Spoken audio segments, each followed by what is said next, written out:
Okay, I'm gonna hit record. It's Okay. Okay. Oh, it's nice to see everyone. So I always like to start our session with a reading from Baba, and this is from the Discourses, pages 382 and 383. And Baba says, different opinions or different ways of thinking do not introduce multiplicity within the one indivisible soul for the simple reason that there are no opinions or any ways of thinking within the soul. All the activity of thinking and conclusions drawn therefrom are within the ego mind, which is finite. The individualized soul as soul does not think. It is only the ego mind that thinks. Thinking and the knowledge that comes through thinking are both possible in the state of imperfect and incomplete knowledge that belongs to finite ego minds. In the individual soul itself, there is neither thinking nor the knowledge that comes through thinking. The individualized soul as soul is infinite thought and infinite intelligence. There is no division between the thinker and the thinking and the conclusions of thinking, nor the duality of the subject and object. Only the ego mind with the background of the soul can become the thinker. The individual soul as soul, which is infinite thought and infinite intelligence, does not think or have any activity of the intellect. Intellect with its limited thinking comes into existence only with the finite ego mind. In the completeness and the sufficiency of the infinite intelligence, which is the one soul, there is no need for the intellect or its activities. With the shedding of the last vestige of falsehoods created by Maya, the individualized soul not only knows its reality to be different from the gross, subtle, or mental body, but it knows itself to be God, who is the only reality. In this state, the soul knows that the mind, the subtle body, and the physical body were all equally the creations of its own imagination, and that in reality they never existed. It knows that through ignorance it conceived itself as the mind or the subtle body or the physical body. The individual soul knows also that in a sense it became the mind, the subtle body, and the gross body, and then identified itself with all these self-created illusions. So that's our beloved. Just to give us perspective as we work on wearing out our own mind.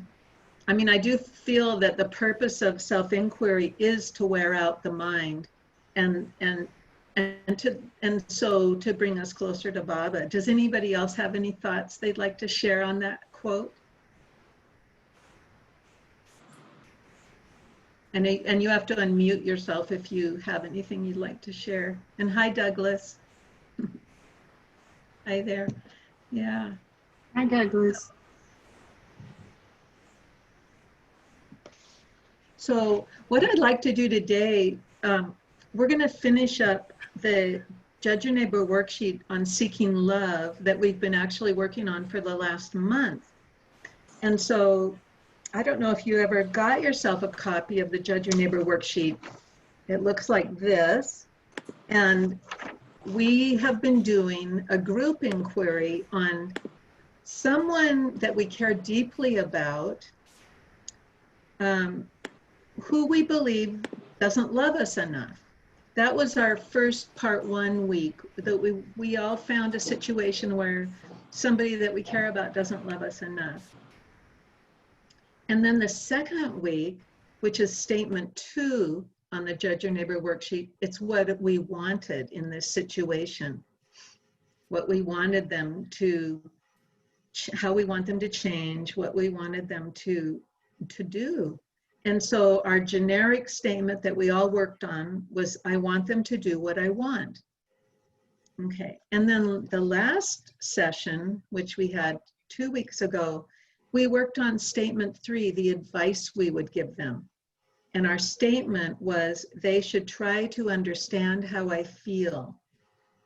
And so this week, we're going to finish up the worksheet. We're going to do numbers 4, 5, and 6 today. And our number 4 is the needs, what we need in order to be happy in this situation. What do we need them to think, say, feel, or do? And this week, our statement is going to be, I need them to love me more. So we started out, they don't love me enough. That was our umbrella statement. And then we have to pick a generic statement. And so what we're going to use today is, I need them to love me more. And of course, it's he or she, whoever you are working on. I need him or her to love me more. And of course, when you're doing an individual inquiry, it would be absolutely tailor-made to you specifically. But I felt that this was the easiest way to have a group inquiry for all of us. And let's see. I'm going to read to you what Baba says about how needs are different from wants. And he really elevates needs, and of course, and so we can just talk about the difference between how the work is and then how it would be for us as Baba lovers. So this is pages 12 and 13 in the 7th online edition of the Discourses. So Baba says, selfishness inevitably leads to dissatisfaction and disappointment, because desires are endless. The problem of happiness is therefore the problem of dropping one's desires. Desires, however, cannot be effectively overcome through mechanical repression. They can be annihilated only through knowledge. If you dive deep in the realm of thoughts and think seriously for just a few minutes, you will realize the emptiness of desires. Think of what you have enjoyed all these years and what you have suffered. All that you have enjoyed through life is nil today. All that you have suffered through life is also nothing in the present. All was illusory. It is your right to be happy, and yet you create your own unhappiness by wanting things. Wanting is the source of perpetual restlessness. If you do not get the thing you want, you are disappointed. And if you get it, you want more and more of it and become unhappy. Say, I do not want anything, and be happy. The continuous realization of the futility of wants will eventually lead you to knowledge. This self-knowledge will give you the freedom from wants that leads to the road to abiding happiness. Wants should be carefully distinguished from needs. Pride and anger, greed and lust are all different from needs. You might think I need all that I want, but this is a mistake. If you are thirsty in a desert, what you need is good water, not lemonade. As long as one has a body, there will be some needs, and it is necessary to meet those needs. But wants are an outcome of infatuated imagination. They must be scrupulously killed if there is to be any happiness. As the very being of selfishness consists of desires, renunciation of wants becomes a process of death. Dying in the ordinary sense means parting with the physical body, but dying in the real sense means renunciation of low desires. So I like that Baba says low desires, because in my experience, it's okay to have high desires, because we're not like in a place where we can just poof, be enlightened. The priests prepare people for false death by painting gloomy pictures of hell and heaven, but their death is illusory.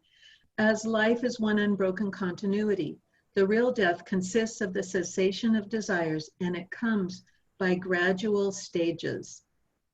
So, Baba is talking about, our needs are like for food, water, shelter. And in the work, today we're saying, I need them to love me more. But as you know, as we go through inquiry, and we do the turnarounds, and then we find out, I need me to love me more, I need me to love them more, and I don't need them to love me more. What it does is it brings our desire up, what we believe we need to be happy, and it just lays it to rest as we thoroughly explore all these possible ways of looking at this problem. And it's our problem. When we believe the thought, I need them to love me more, or I need them to appreciate me, or I need them to respect me, or I need them to listen to me. You know, it's continuous. And I believe if we're all honest with ourselves, we do notice that those thoughts arise constantly. It's certainly true for me. And I do find that through this inquiry, it does slow the mind down, and it does help us to live more in the witness mode, to just witness our thoughts instead of believing that we are our thoughts. Would anybody like to make any comments about what I just read? And I would just like to know what the pages were again for the discourses that Okay, yeah, those are pages 12 and 13 of the 7th on, well, actually it's in the hard copy of the 7th edition of Discourses. Thank you. Yes, you're welcome. It's like every day I get a fresh delight, you know, rereading the discourses and going, wow, Baba said that. And, you know, it's so new and alive. And, you know, it's pretty mind blowing to read the discourses and anything that Baba says, because he is speaking from that place of pure reality, pure love. And so it's always fresh and new. Okay, so today, I had one more thing I wanted to read about the objective universe, because this is something I ponder quite a bit. And so I'm just gonna read that now, and then see if anybody has any thoughts on it, because I certainly am. It's something that I'm not totally clear on. So Baba says, and this is page 18, Baba says, the separateness of individuals does not exist in reality, but only in imagination. The one universal soul imagines separateness in itself, and out of this division there arises the thought of I and mine, as opposed to you and yours. Although the soul is in reality an undivided and absolute unity, it appears as being manifold and divided owing to the working of its own imagination. Imagination is not a reality. Even in its highest flight, it is a departure from truth. It is anything but the truth. The experience the soul gathers in terms of the individualized ego is all imagination. It is a misapprehension of the soul. Out of the imagination of the universal soul are born many individuals. This is Maya, or ignorance. Side by side with the birth of the separate and limited individuality, there also comes into existence the objective universe. As the limited individuality has separate existence, not in fact, but only in imagination, the objective universe also has no independent and separate reality. It is the one universal self appearing in the second role of manifestation through these attributes.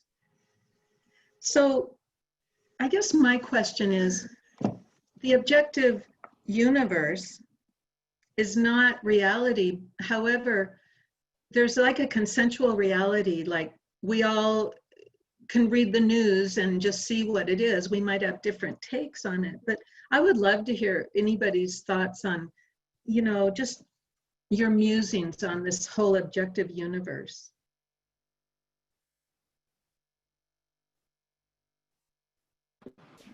Yeah, it's like even the idea of money is just it's a myth that we all agree to believe in, and it's very powerful, but it's not actually worth anything. Yeah. Yeah, so it says the objective universe also has no independent and separate reality. So it's just interesting, and I guess what I can take out of it is that realizing, like Baba says, you know, we take life too seriously, the world, and then we don't take God seriously, and it's backwards. And so we can't give the world and what's happening in the world too much credence, because it really is imagination, even though there's some consensual reality that we've all bought into. Anyway, that's a mystery that I would love to hear anybody explain to me more. Funny, this is coming up because I just finished watching a phenomenal documentary on physicist Bohm.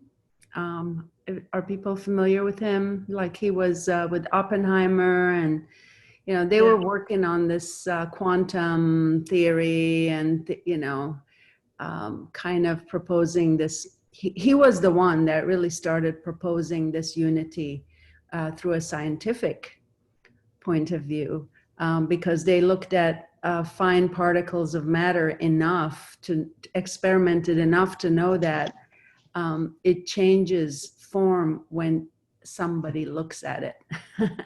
Yes. Which is, I remember when I first read my first quantum physics book, called, for the masses, I guess, it wasn't a scientific book, but it was called The Dancing Wu-Lai Masters. Yes. And oh my God, that just blew my mind open, because it just really is proving scientifically what Baba has been saying all along, which is the objective universe is out of our thinking, mind, imagination. Yes. So I think ultimately science is coming to prove also that what Baba says is true, that we create and project the realities that we experience. So I'm totally, I guess not experiencing it, but bought into it. Like, makes sense, because thank God it's that. Yes. Thank God it's imagination. It's not reality. Yeah, reality with a capital R. We really don't know what that is, but we can at least have intellectual conviction about it. Yeah. And it really helps. It helps to read and study and then come together and just share these things to just encourage us, on this journey that we're on, this journey into the big mystery. It's just an unfathomable mystery of love. And, I can only say I am so grateful for Baba. He is love incarnate, and I'm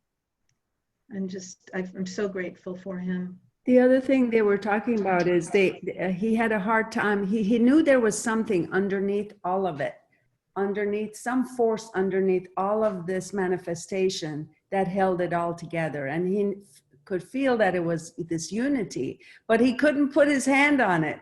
And then he got with Krishnamurti, and Krishnamurti kind of started expanding his soul consciousness. And I don't know if they settled on what that unity force is. And to me, it would be divine love, which what else could it be, all really? together.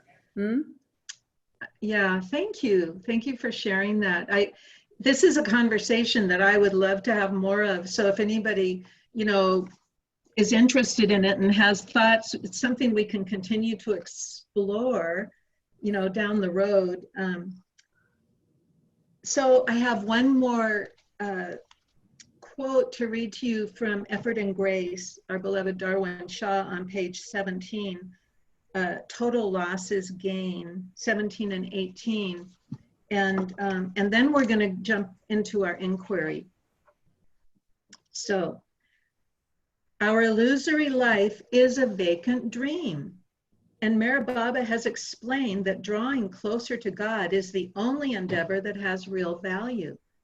The general consensus, however, is that happiness lies in fulfilling our desires and in accentuating the self through possessions and achievements, regardless of the fact that this only creates more desires, more entanglements, and more bondage.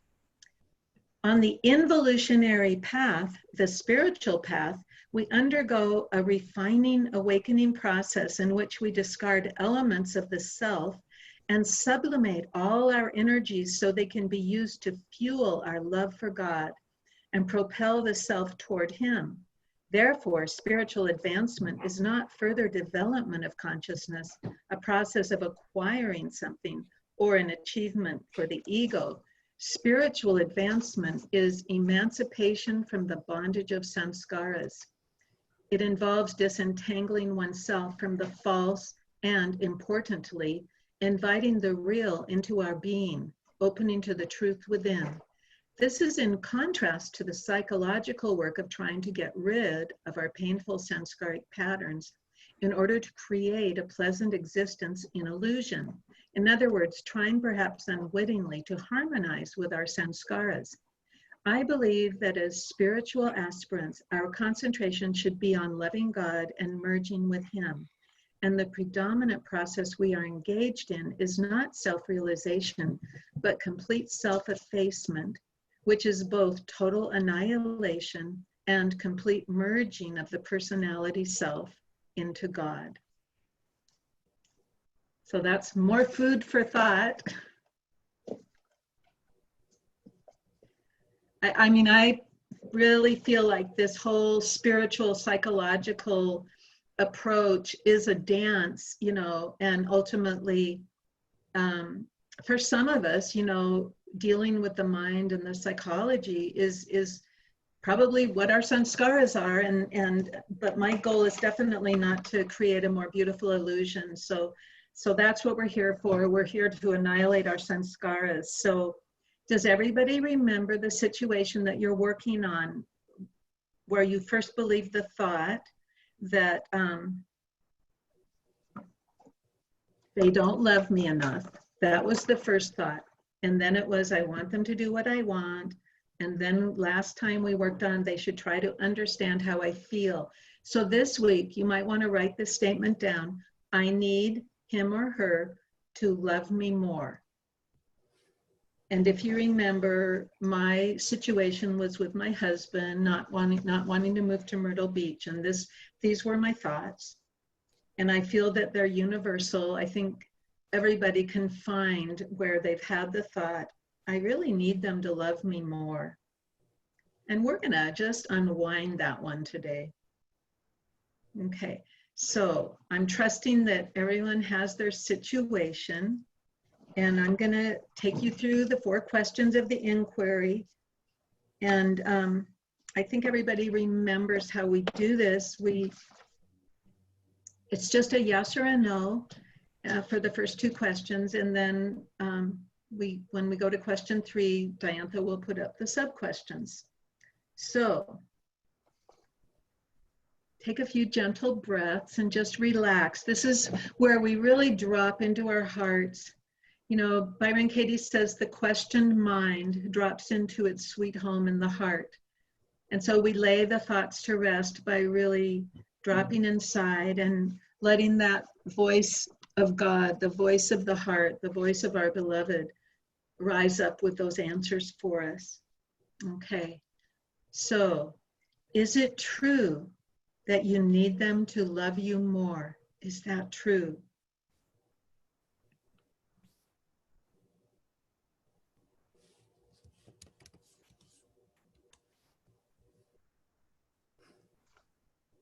No.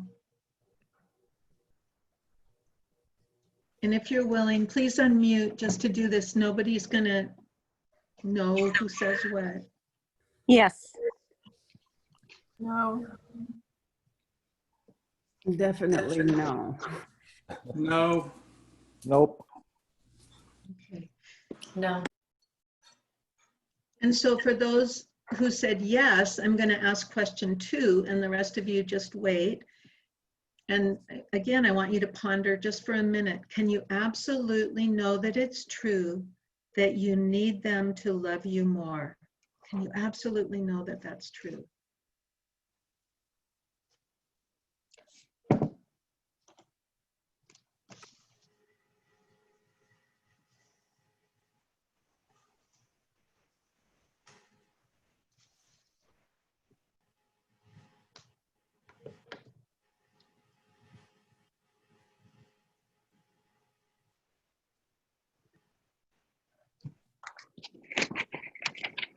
And whether it's a yes or a no, it doesn't matter. You can't give a wrong answer. So we're going to move on to question 3. So you can put up the sub-questions now, Diantha. Question 3 is, how do you react? What happens when you believe the thought, I need them to love me more? And the reason we like to use these sub-questions is because it's really easy to go into what we call story in the work. And we start telling stories about, why we need them to love us more or what they did that caused that. But that's not actually answering the question, how do you react when you're believing that thought? So start internalizing, because this work will become automatic. And when you notice a stressful thought, you'll be able to do this work internally. So notice, what emotions do you feel when you're believing that I need them to love me more? And just speak out emotions when you're ready. Anger. I Frustration. feel sad. Hurt. Hurt, yeah. Frustration. Yeah, Frustrated. yes, Neglect. yeah, Kind of desperate. Weak. yeah, yeah. Delusional. But I feel like deflated. With that Like it's person. like I'm just deflated.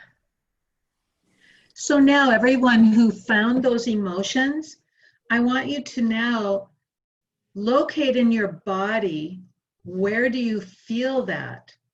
And then start noticing the sensations and speak them out if you feel like it. And then we're going to do our exercise where we just stay in that sensation for a minute as the witness. We really have to learn to disidentify not only from our thoughts, but from our emotions and sensations. And they have information for us. If we're willing to just be with the uncomfortable sensations, something else will arise. There's something deeper underneath it that will arise when we do this practice often enough. So just take a few gentle breaths and concentrate your mind. This is a way to really get that mind under control. Baba wants us to learn to control our thoughts. So control it and just focus on whatever the emotion, the sensation was. Where do you feel that in your body? Now go into that place and just be with it.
So what I noticed was that as soon as I went into my heart where the sadness was, I realized how tight my neck was. And I had to stretch my neck and shoulders. And then I noticed that the energy was more free to release out. It wasn't as stuck. And so I felt a relief from that. Does anybody else want to share what you experienced?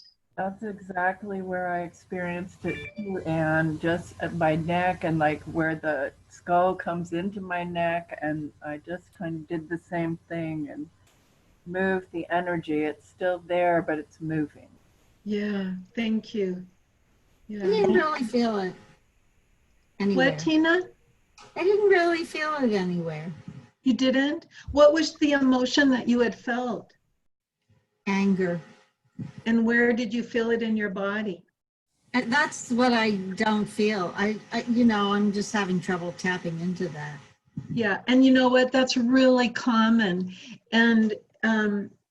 And what I've found is that if you're willing to just keep working with it just for a few minutes every day, like just to get still and notice, where is that anger in my body? Because what we do is we bury these things because they're not acceptable. And so we bury things, we all do it. I mean, I've had deeply buried grief that's come up, and, you know, and now with the work, I know I don't have to do anything with it. I just have to feel it and be with it. But what happens is it's like, it's energy that's been captured inside, and then it frees, it's allowed to be used for something else. So just if you're willing to just do this a little bit every day, you will be able to feel where that anger is, and it'll be a beautiful release. You know, I've shed so many tears, I still do, and it's always a part of letting go of these deep wounds that we carry with us, and we don't have to do that anymore. Would anybody else like to share before we go on? I felt it in my heart, my chest, and in a way in my lungs, because when I felt my chest, then my become deflated, contracted, and so then my lungs are constricted too. Yes. And then as you were staying with it, did it move? Did something change? I need to go back into it and do Yeah, I mean, it can take a little time, but the other thing that often happens is that an image will arise from the past, usually an early childhood image. And then I always encourage the client to write that situation down. You know, it's often the case they're 3, 4, 5, 6, 7 years old. And I always say, trust the image that arises, because we're still holding on to that experience because our parents, we needed them for our survival. They're so important. But for some reason, subconsciously, we're still waiting for permission or for this parental image to come and give us what we need. And in the work, we discover that we can give it to ourselves. We can become the parent we're waiting for.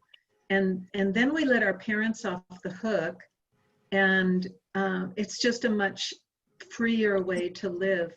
But this is a very universal situation. I could share something. Yes. Something popped into my being, I guess, was the feeling of invalidation, being invalidated. And I also, like Jackie, I felt it in my chest and lungs, just a restriction. It was pretty much very much there. Nothing moved. So, and then later on, as you were speaking, my brother came into view, which I think I have to do some work on that. And trust the image. I can't tell you. Our inner wisdom, you know, it speaks in images, and you'll get a situation in time and space, probably from your childhood with your brother, and you'll know what to work on, you know, so that it will just be done. It'll be finished business. But sometimes we just have to go through this process. And of course, there are many valid processes, and this is one that I just received tremendous help from, which is why I share it. Yeah, I can see that. Yeah. So this is another sub-question that is very fundamental. Whose business are you in when you're believing the thought that I need them to love me more? So whose business are we in? Do you remember the 3 kinds of business? Yeah, we're in their business. We're Their in there. business. So, and of course, we're always in their business when we write a worksheet. And that is the cause of our suffering, is because we're in somebody else's business. And this is kind of, you know, that objective world out there that we were reading about. What the objective universe that Baba talks about. It's not so objective on some level, you know, it's a mystery, but as we identify what we're thinking and believing, then we are slowly able to withdraw that projection. Oh, I need them to love me more. We withdraw it and we integrate it, and we feel the pain in our own hearts because we were believing that someone or something outside would fulfill us. And as I always love to say, Baba lives in our heart. So that's where we need to be in order to be complete. We can't keep looking outside of ourselves. And perhaps this is the involutionary process, the unwinding of all those sanskaras and that incredible imagination that we have that has created this universe, this world that we've been, you know, believing is real for millennia. It's pretty amazing. So we just have to remember, whose business am I in when we're suffering? So now I want you to notice, how do you treat that person when you're believing the thought, I need them to love me more? Just close your eyes and look at that person who you're working on. And this can be very subtle, even how you treat them in your mind, not even necessarily with words. It could be your facial expression, or perhaps just the tone of your voice. When we're believing the thought, I need them to love me more, how do I treat them?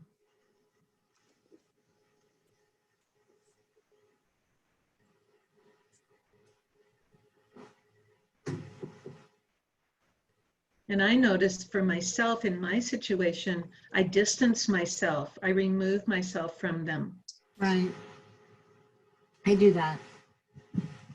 I do that, and I also, I just don't treat them well.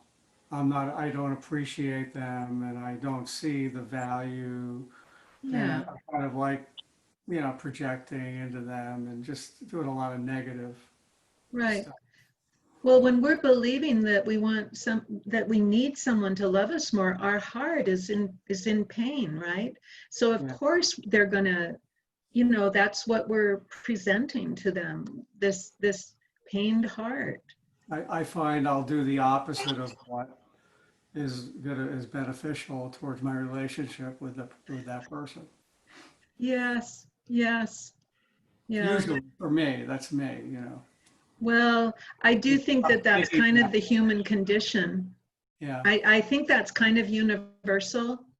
It reminds me of something I think Paul said in the Bible, you know, about doing that which we would not do. I don't know if anybody's a biblical scholar, but there's something in the Bible about just the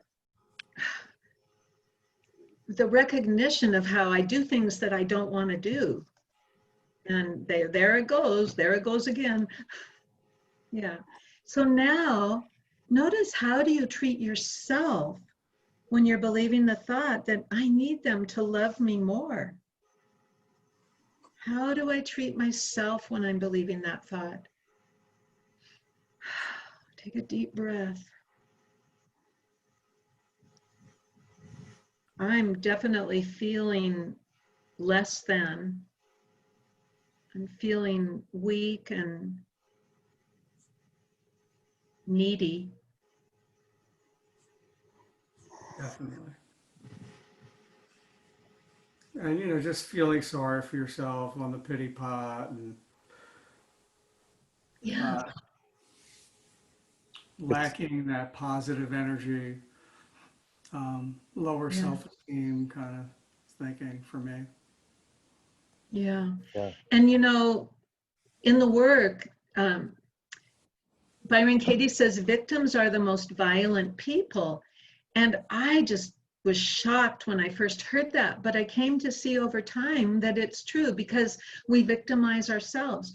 When that's how we treat ourselves, we become the victims. We believe that we're these helpless victims.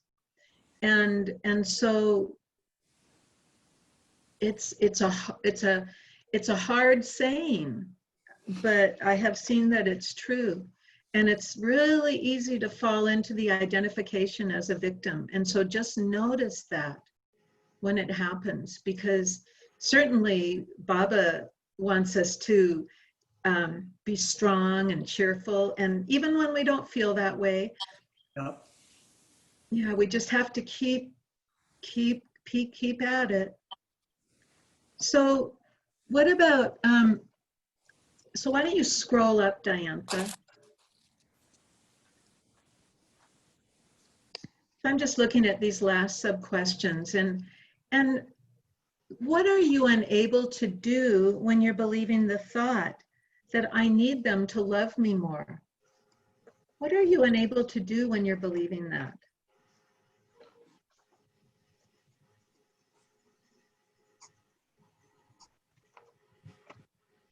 I would say I would go to a place where I'm really unable to think very clearly or sort things out or unbundle the emotional state I'm in. It's sort of a paralyzed place. Yeah. So Wow, I can't do thank much. you. Yes.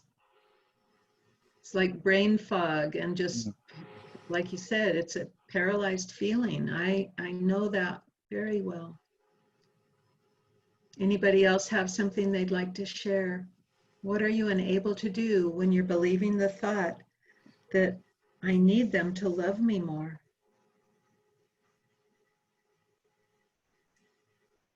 Well, in my case, it was I need them to validate me more, and the feeling is one of anger and resentment. So I'm working with a whole different emotion because I kind of know in my heart that they love me, but they don't validate me.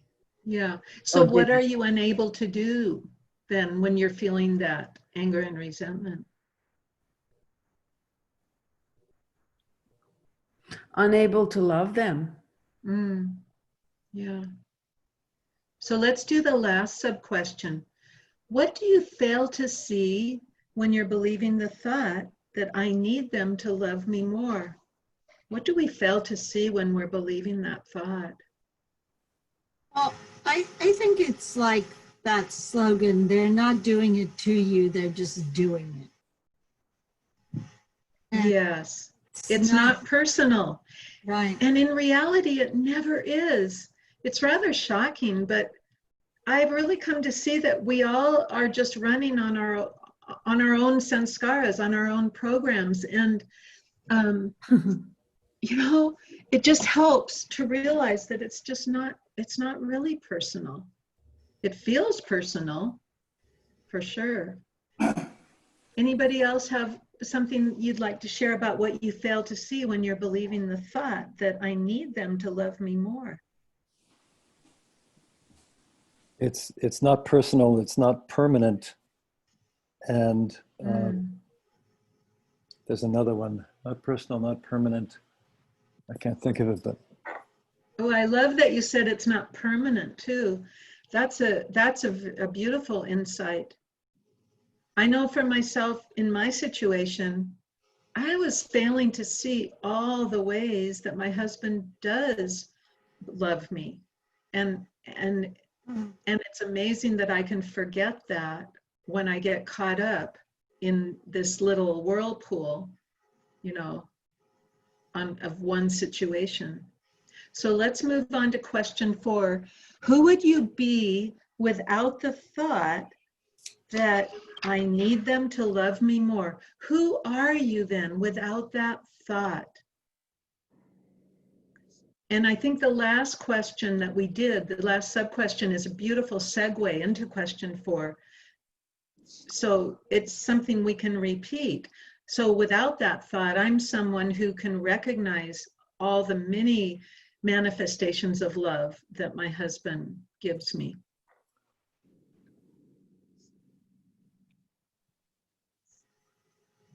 Who are you without that thought? I need them to love me more.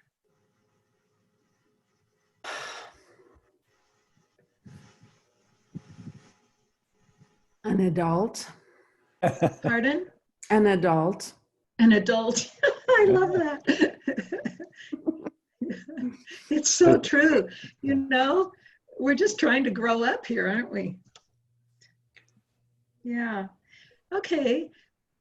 So if you're ready, we'll move on to the turnarounds. Does anybody else have anything else they would like to say? Just go ahead and say it while Diantha puts up the turnarounds for I need them to love me more. I would say I would feel free. There'd be a freedom Yes. without that Yes. thought. Yes. Freedom We're to not, grow up. yeah. And it's also in not being dependent on anything outside of ourselves, because we are love. That's who we really are. And yet we keep feeling like there's something out there we need in order to be happy.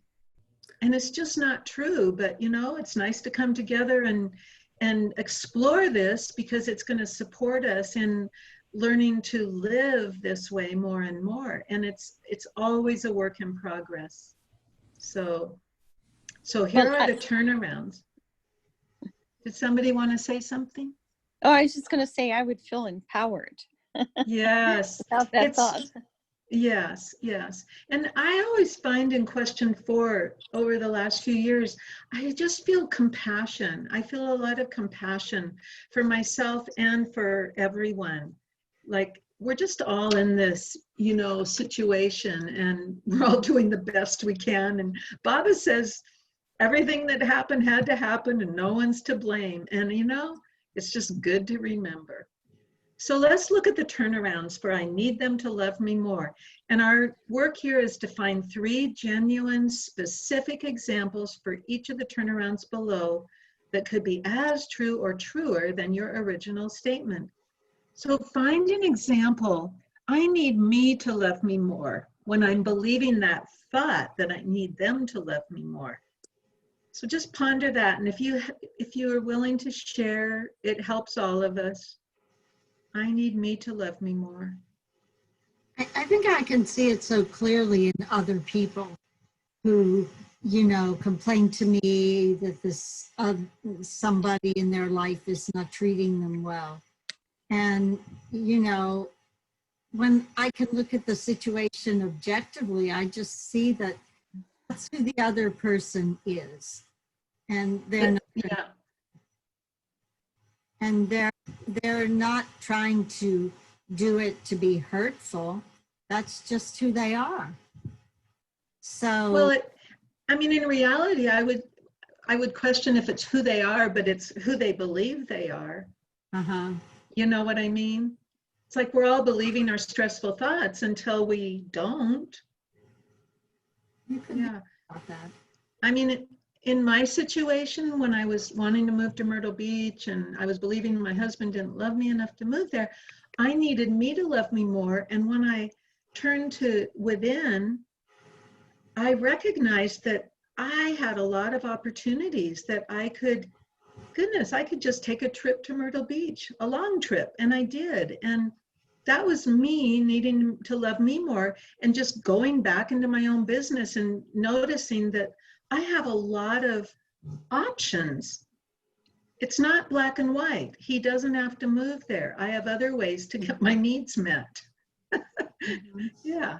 Anybody else want to share an example before we move on to the next turnaround? I think if the trigger was started in childhood, you know, the story that we told ourselves about some event, I think it's probably, I mean, I don't know about past lives, forget that, but I mean, at least for the identifiable past in childhood, I think we have to rewrite that story, you know, go and get in touch with that child that really had no tools to deal with this, with the feelings at the time, and just kind of suppressed it and put it aside and became stuck energy. And we continuously then keep projecting that same story on others. I did some work with the Landmark Forum, which really basically was this very thing of going back and rewriting that childhood event or story if we can find it. And I think today I found mine with my bro. Yes. Yeah. Everything you say is exactly my experience in working over the last decade with many clients. And everybody can do it. You can do it on your own. And the way you do it, as we just talked about, is you find the image from your childhood, and your inner wisdom will just flash you a specific incident. And then you go inside and you reparent that inner child, like let's say your 5-year-old self, and you reassure her, whether you do it verbally or just inwardly, and you let her know that, you know, I'm here for you 24/7. And, you know, the parent they didn't have the skill set to give us what we needed. And there's no blame, but we let the parents off the hook, and then we become more adults and we start giving to ourselves. And as we gather those fragmented parts of ourself, then the images don't arise anymore. There's just nothing left from childhood. It's like we're free of that particular karmic, you know, I mean, Baba talks a lot about our family group karmas. And I believe that the way we balance those is by healing our inner self, forgiving. It's a lot about forgiveness, forgiving the parents, the siblings, forgiving ourselves, and then feeling that wholeness more and more. But I have seen tremendous results with, you know, that reparenting, just going, I call it the inner child work, but it's really, you know, you can do it yourself. I've seen it work over and over again. So let's look at the turnaround to the other. I need me to love them more. So in your individual situation, just see if you can find an example of where I need me to love them more. Well, for my father, you know, I don't love him. He was very abusive, and, you know, I don't really love him. And I don't know how I could get to that place. Well, I can share with you from my own experience. And of course, we have Baba, who's completely available, because Baba's in everyone. So you know, maybe it would be helpful to just love Baba in your father, because he is in everyone. I mean, I had a lot of anger issues over my dad, who had a bad temper. And as I did the work on him over the years, and I did my final worksheet where I was completely free, I just saw the beauty of his soul. And you've described things about your dad that are just precious, you know? I do think so. I'm more in tune with the last statement. I don't need them to love me more. Okay, you know, the thing is if you're not still bound by anger, what we're working at here is becoming free. And if you discover that there's still some repressed anger that's absolutely related to your dad, you know, when the time is right, it may come up, and then it will just release. And I don't know, it may not even be necessary. You know, for me, I really needed. I think when I was younger, I was more at the effect of it all. But now I hardly ever think about him. Yeah, good. Okay. Does anybody else have an example of I need me to love them more in your individual situation? Well, I feel my resistance to it. I don't see an example. You don't? No. Okay. Okay. So I think I've told this story before, but I was working with a mentor years ago, and I could not find a turnaround to the other in this particular worksheet I was doing with one of my sisters. I was like, no way, it's not even possible. But I also knew intellectually how the work works, is that it had to be possible and that it was a key to my freedom. And I pondered it for a long time. I don't know if it was a week or 2 weeks, and I just kept it in the back of my mind. And when I finally found an example, it was just like the light bulb went off in my head. And I told my mentor who was in Ireland, I said, I could feel those neural pathways opening up into my right brain. And, you know, she was laughing. She said, yeah, I could feel it across the Atlantic Ocean. It's really powerful when you can find those examples, but it takes time. And so if it's something that you're called to do, just write it down and contemplate it. I need me to love them more, because it will come if you're really sincere about it. And if you, I mean, I think you have to have a sense that the work is a really valuable tool. And it is for a lot of people, and it's not for everyone. Well, and the irony is, it's with my sister, I used to love her so much and give her so much, Yeah. you know. So now I'm going the other way. Yeah. Well, I hear what you're saying. And so maybe that love that with your sister would be not so physically demonstrative or outwardly giving, but just maybe in your heart, you know, because it is possible to overgive, you know. I mean, it's always about balance. It doesn't say I need to show them more love. It just means, so I think a good practice sometimes for me, because Baba does say to love those who you cannot love. So I do think it's important. And I think, so just imagining the person surrounded by pink light is a nice way of showing them love, or of loving them, for me. Yeah. Yeah, it's so hard to love the ones that we can't love. And oops, sorry. But I know Baba knows best. And so if he says we should love those we can't love, you know, I do it. And it's hard. It's just hard, but it gets easier. So let's do the turnaround to the opposite. I think Cliff wanted to say something. Oh, Cliff, please go ahead. It's Douglas. Douglas. The other male voice. Sorry. It's okay. So I just wanted to say that Baba's gesture for I love you is the same as I forgive you. It's the same gesture. And so to think also in terms of I love my wife. It's not a matter of that, but there are times when I don't feel it, but I can forgive.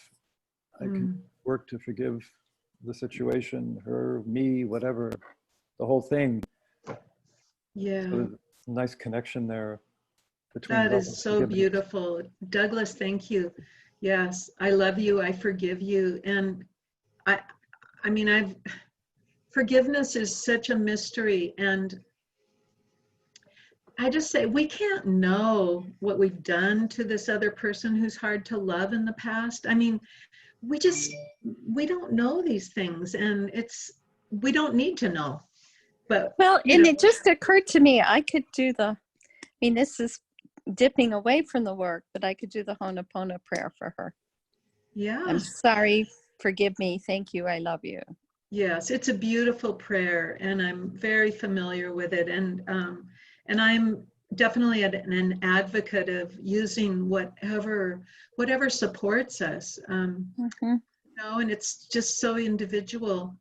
So I don't need them to love me more. So for me, I recognized that my husband shows his love for me in myriad ways. And it felt like an opportunity in this situation for me to just step up to the plate and be more proactive in giving myself what I felt that I really needed at that moment. And that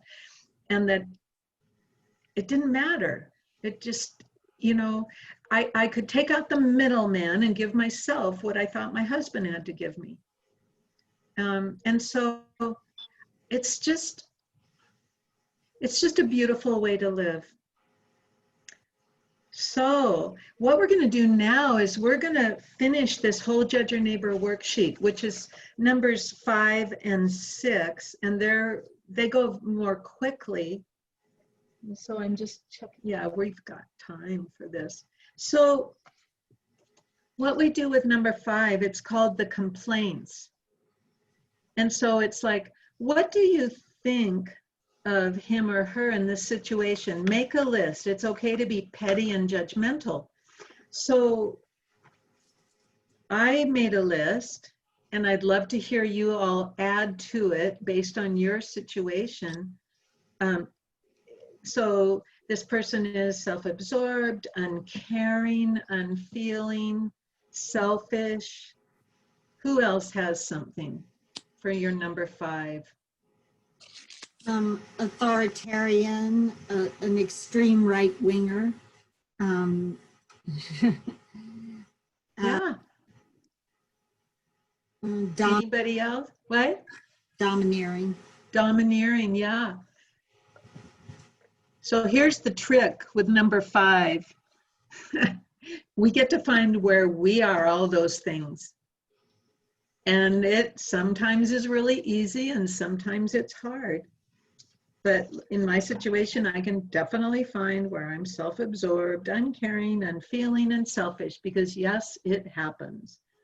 So find where you're those things. And you don't have to describe the situation, but it's really important to find it. And I'm thinking that maybe the right wing might be a really hard one. Was that what you said, Tina? Yeah, he was like, Yeah. far right. Yeah. So politics is one of the most dualistic things on the planet, but I bet if you really sit with it, you can find where you're right wing. And that will be really fun for you to discover, because whatever we project on political the political world is always showing us our shadow. So if we get triggered by politics, it's an opportunity to find where our shadow is really active. And I love how Baba didn't really want his lovers to be involved in politics, and he definitely didn't want his Mandali to discuss it. And I just think that's a great way to live myself. Does anybody have any observations about number 5?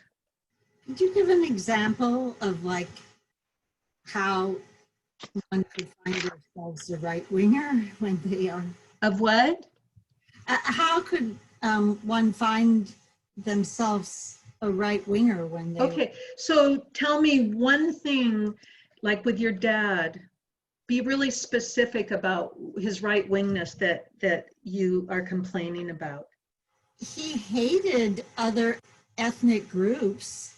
He thought he was okay. them.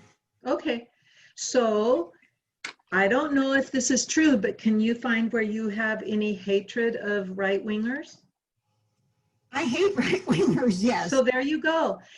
As long as you have hatred, that's where your shadow is projecting to show you that you are judging something that is internal to work on. Because until we can love everyone, our work isn't done. So it It doesn't mean we condone their behavior. I have to be a racist or a right winger, and yeah. Stuff. It's just that I don't like them. Well, this is interesting work, and it's something we could talk about. We could go on, but I think we're going to just move on. The other part that we do on number 5 is we find where that person is the opposite of those things that we are complaining about. So see if you can find where that person is not, whatever it is you found. Because remember, the mind always wants to be binary. It's always black and white, this or that, true or false, right or wrong, good or bad. And that's just not reality. So we have to be able to find where they're not. We just have to catch them doing it, even if it's for a millisecond. I mean, this is only if we want to be free. And I want to be free.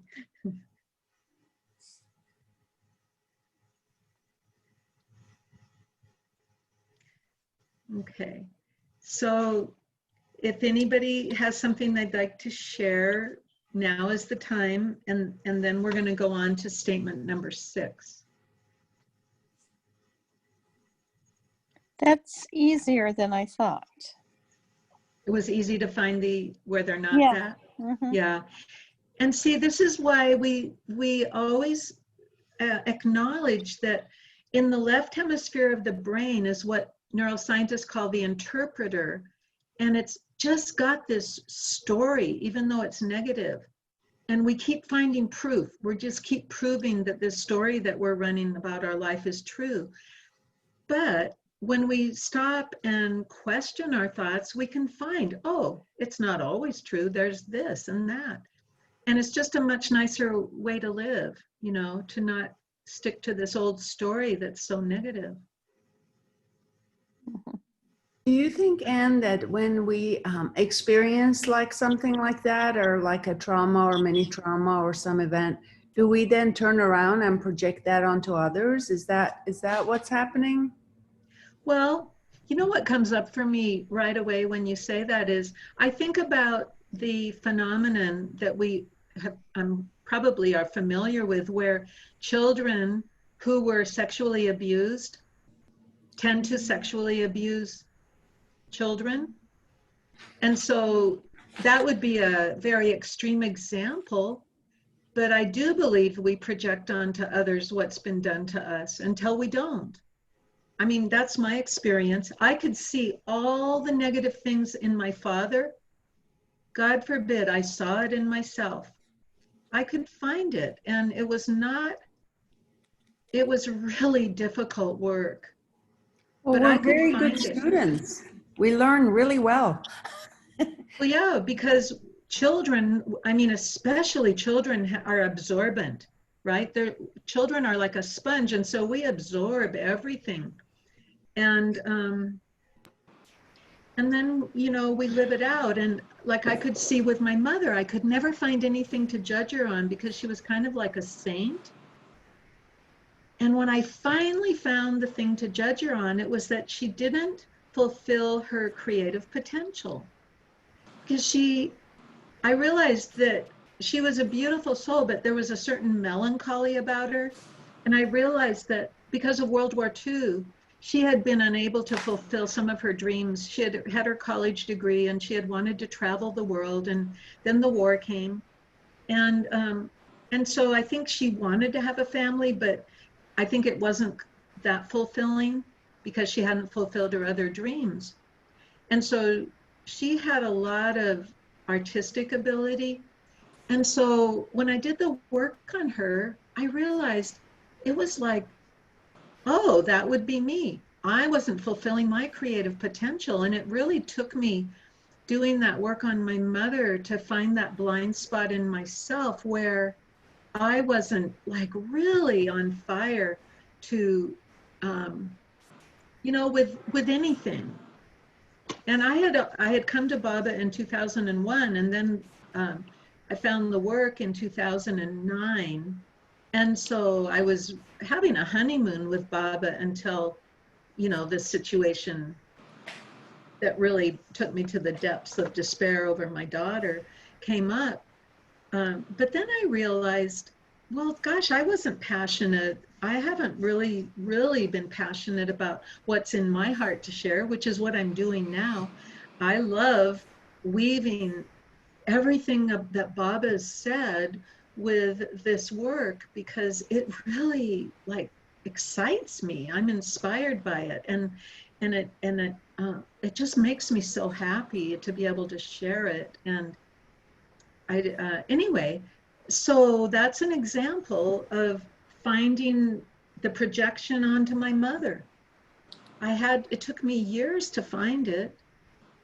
I don't know if that helps answer your question, but for Can us. can I chime in too with Yes, I love that. answer to Ashton's question? Just in my experience working with people, trauma survivors, and children and adults clinically, like as a therapist, and I just wanted to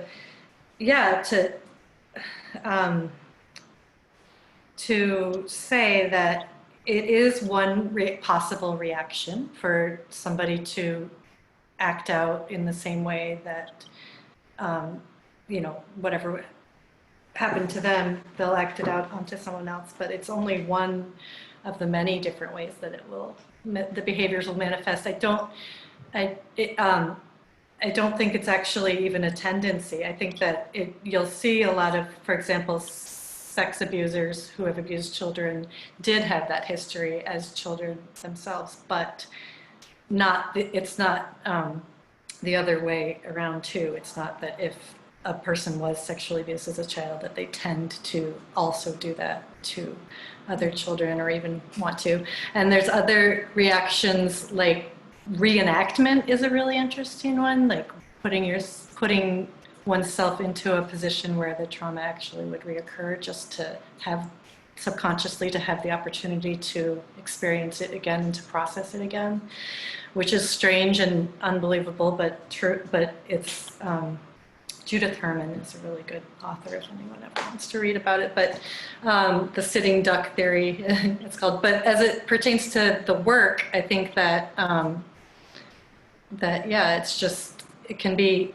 internalized and then projected out in a lot of different ways, I guess is what, which is, It kind of sounds like sanskaras, Yeah. But thank you, Diantha, because that's a really important point. And yes, it's not everyone for sure. And that's really important that you made that clear. Yeah, depending on our sanskaras, we act out in different ways. And of course, like with my dad, who had a terrible temper, I didn't manifest it the way he did, but I could find it. I could definitely find what I didn't like about him. I could find it in me. And that helped me be more compassionate. So it's a deep subject. And anyway, so let's do number 6. We didn't do this yet. What is it about this person and situation that you don't ever want to experience again? So I don't ever want, and I wrote, to feel unloved by them again. So if that works for you, just notice in the work we say, I'm willing to feel unloved by them again. And we say this because we're on the road to freedom. We're trying to unwind, all of these attachments that are not healthy. And so we're willing to experience the feeling of being unloved by them, because it shows us where our work is. Whatever triggers us is showing us where our work is. And not a day goes by where there isn't some kind of a trigger, but they get lighter and subtler. And then Katie says, I look forward, she says, I look forward to feeling unloved by them again. And I always tell my clients, I'm not there yet. I really don't look forward to it, but I am willing. And so that's how we finished that. And let's see. So we still have time. I wanted to just talk with you all. Maybe we can put up Baba right now. Wouldn't that be nice? Yeah. So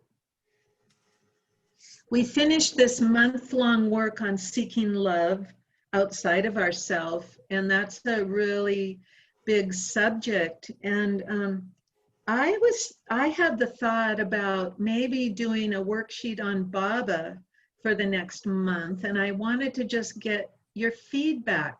I've done worksheets on Baba and they've been amazing. But I'd just like to know, and also any of you can email me at Anne@kindreality.com. That's Anne with an E. If you have anything that you'd particularly like to work on in our inquiry circle, I'm totally open to.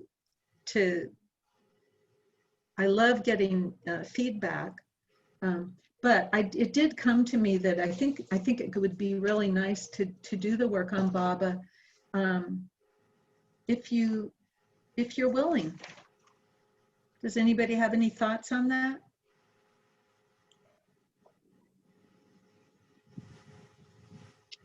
That sounds exciting to me because I think that's who I have the most conversations with, the deepest relationship with, and so that's yeah.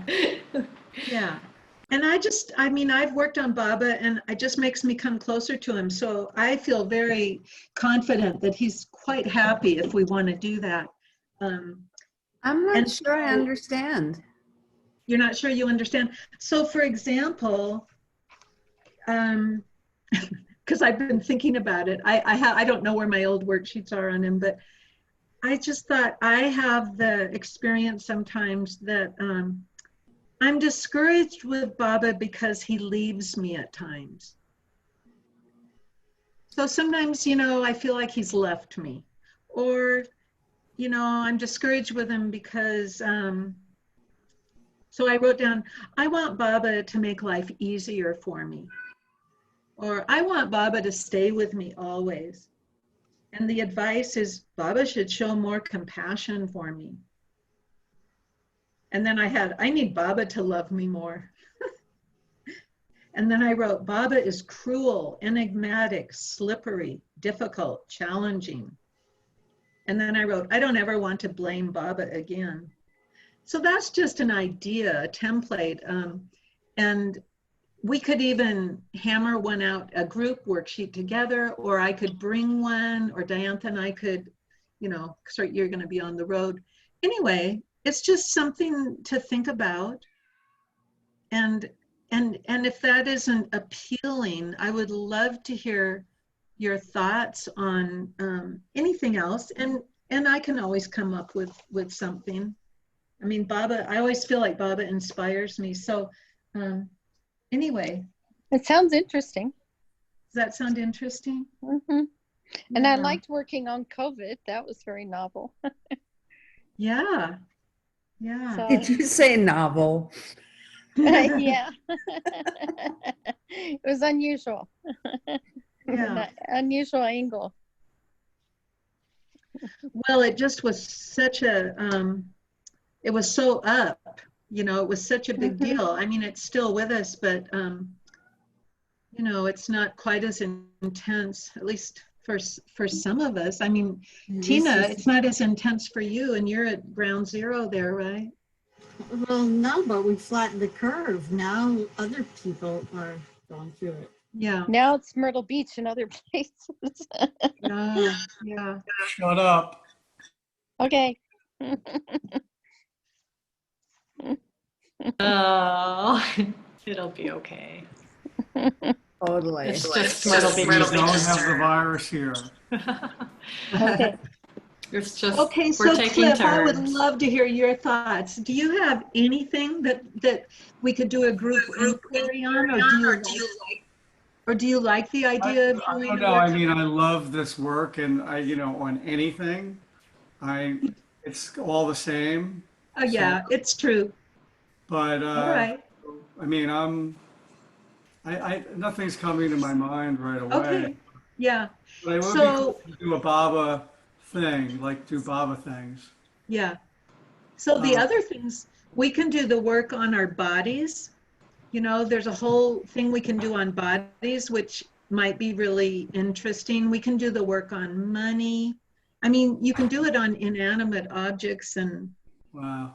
I mean, I've done the work on coffee because I have a love-hate relationship with coffee, but I've done the work on the wind because we get really strong wind here at certain times of the year, and it just really has bothered me. And it made all the difference for me doing the work on the wind. Wow. We could do a generic thing on the weather, and everybody could pick out what they don't like about the weather, but It's interesting. Coffee, like, going back to that, that is a thing that real caffeine and coffee and tea really is a big deal to so many people, and really actually the managing that. And so, like, for me personally, I'm careful not to drink too strong a coffee, like the real designer coffees, and yeah, grinding the beans. And I can't, then you can have like one cup. You can't really drink coffee that's too strong, like all the yeah, time. For me, anyway. yeah. So how do you deal with it? I just I know how to make coffee that doesn't kill me. Right. Yeah. It's not decaf, but it's just not as strong, and it's still French roast. And Yeah, yeah. Well, I got to the place where I do half decaf and half caffeine, and yeah, I make one cup and I have it in the morning. And then when I've gone to visit different places, like I stayed at Marana, and I yeah, found out that's what the people I was staying with there were doing. And then when I was in Myrtle Beach, that's what the files were doing. It's yeah, like as we get older, I yeah, speak for smart. some of us, And and you know what we I find find? ways. Yeah, chai is worse than coffee. Really, Like, well, it depends on the chai, right? yeah, because like the real tea, one cup of tea, like that's real loose leaf and been boiled, I mean, forget it. And you drink a couple of cups of that and I'm flying. Yeah, I Yeah. know. And sometimes it's fun to fly, but then, the Yeah. crash, there's always the crash. I am addicted to caffeine, and being a studio producer, and it's like it's part of the studio thing. And Oh, I just do less of it. yeah. I was just drinking some iced coffee, which is really fun Well, because I I have can tell you, sugar. my So relation, here I am. I don't mean to be sidetracking everybody, but it's like a treat to put half and half in iced coffee with no sugar. That's like ice cream for me. yeah, I hear you. No, my relationship with coffee improved dramatically from doing the work on it. You Yeah, know, I made peace with coffee. yeah, that's great. I mean, I can't live with it and I can't live without it, but I found a middle way, Yeah, Yeah. I think some of these things might be too specific, and Baba might be too much of a big topic. I think, people that we have trouble with Yeah. are other subjects for this work. What about our bodies? We can do the work on our bodies because we're not our bodies. Our bodies should be healthy. Our bodies should be young and supple. Would that be something you would enjoy working on? Not really. Okay, so we want, it really helps me to know what you guys want to work on because, we're kind of a group here and I'm very interested. But just so you know, when we do the work on the body, we turn it around to my thinking. yeah. So my Body was thinking really should good. be supple. My thinking should be young. And Katie just is so unattached to the body. So it's a beautiful thing because it's very much absolutely aligned with Baba. And we just come to notice that our bodies are beautiful servants and they wear out, and just our thinking about our body can become really a lot kinder. So so I don't know, we'll see what comes up next week. Anybody else want to just chat or share anything? Would you send me the picture of your cat again? I didn't get it. I was going to just hold her up, but she's not in the room. I will. I sent it to that email that you gave me, but anyway. Okay, so let me look at my notes here. They're scattered all over. Oh dear. Okay, here we go. I wanted to read from Effort and Grace, pages 10 and 11, about individual paths. Let's see. Bottom of page 10. Oh. Oh, no, here it is. Yeah. Ah, Oh, good. wait. Oh, I sent that to you, didn't I, Diantha? Ah, Her name is Artie. It's short for Artemis. And she really is a hunter. She's a mighty hunter. That's my little girl who puts a smile on my face. Took me a year after my last cat's passing before I was ready. Okay, well, you can put Artie up or maybe Baba, but this is, I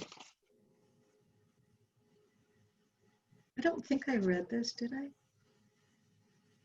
All right, if I repeat a paragraph, please forgive me. So Baba gives us clues about the spiritual path. Just the phrase withdrawal of consciousness in his discourse, arriving at self-knowledge, is a big clue because the whole process of the spiritual path involves withdrawing our consciousness from the lures of the attractions in the gross world and beginning to work within. Inner withdrawal is precipitated by disillusionment or simply common horse sense. We reach the point where we consciously withdraw our attention from the exterior world and begin to focus it more within at inner levels. In other words, as we become tired of the sense of bondage that we ordinarily experience after so much disillusionment and considerable inner striving, we turn away from the gross and toward God and reality within. In essence, inner work is a process of using our consciousness to separate the false from the real, because the real cannot be added to the false. The false must go. What we have to do is counteract our own ignorance. I recall that Mayor Baba once said that the truth, the real, cannot be known unless ignorance, the false, is known to be ignorance. This is all part of the conquest of the unconscious that Baba discusses. Despite periods where we may not seem to be getting anywhere, Baba says that we are continuously growing and making progress. The journey involves sporadic growth and apparent ups and downs until we reach the path of fortunate non-return. Each of us has to work with the sanskaras, the limitations, and the illusion of our own environment, of our own being. There are as many perspectives as there are individuals because of our different sanskaric backgrounds. So we are not identical in how we do this inner working. We have to forge our own ways of working and follow our own inner path. Also, we go through phases. So the ways in which we work change. Establishing systems or doctrine, It is not a matter of doctrines, and Baba purposely avoided establishing systems or doctrines. And we are not following followers of Baba, we are following the Master himself within our own being. And then I just have this one little closing quote from Baba. I don't know where it's from, but it's on a card that I found in my desk. He says, "I love you. Do not worry about your weaknesses. Eventually they will go. Even if they linger, love will one day consume them. Everything disappears in the ocean of love. Because I love you, you have a pool of love within you. When you feel wretched, when you fall in your weakness, have a dip in that pool of love. Refresh yourself in that pool of my love within you. It is always there. Even if you wash your weaknesses every day in that pool, it will remain clear. Don't worry, Baba loves you. That is what really matters." Isn't that beautiful? That's, I think that was to Arnavaz, and it's in the front of her book. Oh, well, this is the card that Yeah. I read from. It was in my desk and it doesn't say where it was from, but I just, it was like finding the best treat. So thank you everyone for coming and sharing. thank you so much. Thank you. Thank you, Baba, for your Thank you. beloved presence. Thank you, and for Anne, for giving your us- presence. Yes. Thank you, Anne. Thank Thank Oh, you, you. you're Anne. welcome. Hey, Baba. Jai Baba. Jai Jai Baba. Baba.